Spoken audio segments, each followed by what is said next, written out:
If you are efficient with your time, you're clear about what you want, there's plenty of time to cut up and interact and for people to have a good time while they're doing it.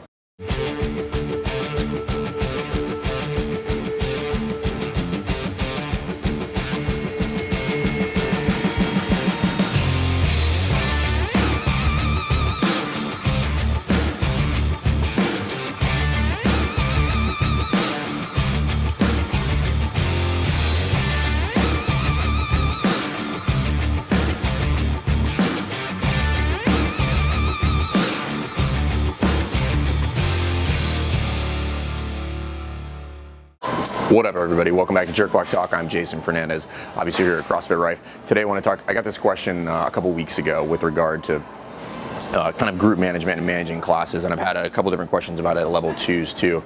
And it's just kind of about like, what do you do when people are chatty in your class? Meaning like they're cutting up and they're doing all that stuff. And I think everybody's kind of first response is to kind of like shut everybody up. Be like, I'm in charge. Everybody needs to be quiet and listen to me. For the most part, I would disagree with that. At least here at CrossFit Rife in our gym, our job is we want this to be the best hour of their day, so it should be fun. I want them cutting up. Quite frankly, I want to cut up with them to some extent, as long as it is not impeding the lesson plan or inherently affecting somebody else's experience in the class. Like, that does happen. That's a quick fix, I think. Pull that person aside after class, be like, hey, listen, I want you to have fun. I want you to cut up. I just need you to bring it down a couple notches when I'm giving the brief at the whiteboard or when we're doing that. So, but largely, like, let them talk, encourage them to talk, ask them questions about what's going on. I want them to interact. They're all on the other side over there, but like, this is a 9 a.m. class, and like our 9 a.m. class is regularly between 15 to 20 people. Like, I don't want those people walking around like robots being super quiet.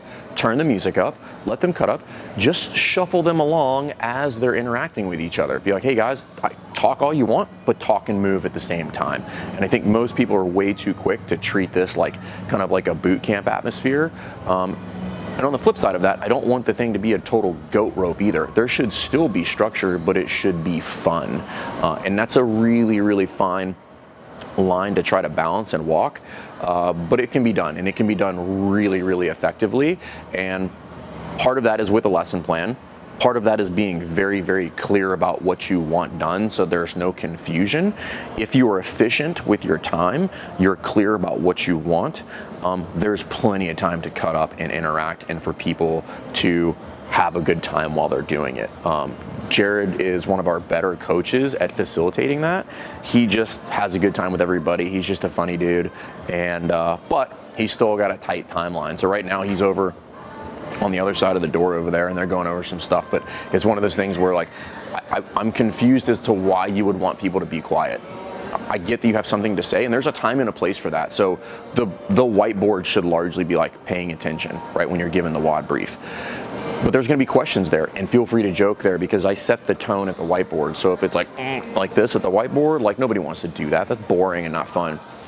Outside of that, like, let them cut up, let them talk, let them do all those things. The other time that's probably needs to be a little bit quieter and people need to be a little bit more focused, eyes on you, is probably the specific warm-up where you're going over, hey guys, this is the progression for the snatch or whatever that we're going to be doing. So those are the two spots where I really, really want to command people's attention. So if I'm only doing that, so let's say it's 5 minutes on the whiteboard, we can split that in half. Like 2.5 of that is me talking, the other 2.5 is questions and banter, and then during the specific warm-up, that's plenty of time in the rest of the class. Let's say your specific warm-up is, I don't know, 15 minutes long. It's 17.5 minutes of your hour where I'm commanding complete attention. Outside of that, like, I want them cutting up. I want them cutting up in the cool down. I want them cutting up in the general warm-up. I want them interacting. I want it to be fun. I want them to look forward to coming here and having a good time, because it's the place where they get to cut up.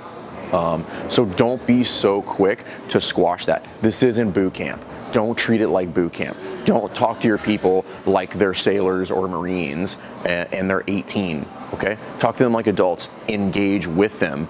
So if you're having trouble with, like, hey, I can't get them to pay attention, why don't you get into the conversation? If you're in the conversation, it's much easier to kind of veer it where you need it to go and have control of it. But if you're coming from the outside just trying to squash it, it's going to be much more difficult, and you're going to have a really, really hard time with that. But the bottom line is, don't squash it.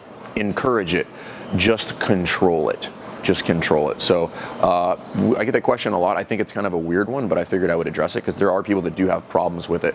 And I've seen new coaches here and interns struggle with that too, where they're just really uptight and there's a lot of anxiousness there, and they just struggle dealing with that scenario. So, play around with it, interact with people, but you shouldn't be wanting to eliminate that from the hour or the class that you're coaching. Like, you should want to encourage it. And I think to not encourage that would be a massive, massive mistake when it comes to presence and attitude if you're talking about being a coach. So manage that group accordingly and make sure that they're having a good time. Don't try to crush that, because that's why they're here. This is the place where most people come because they can let their hair down, they can have a good time, and they don't have to be serious. They don't have to be the boss. They don't have to be under pressure for somebody from somebody else. So don't steal that from them. So I know it's kind of a vague topic, but it's pretty important. So if you like that, if you have any comments or even any suggestions about how to do that, go ahead and drop those in the comments.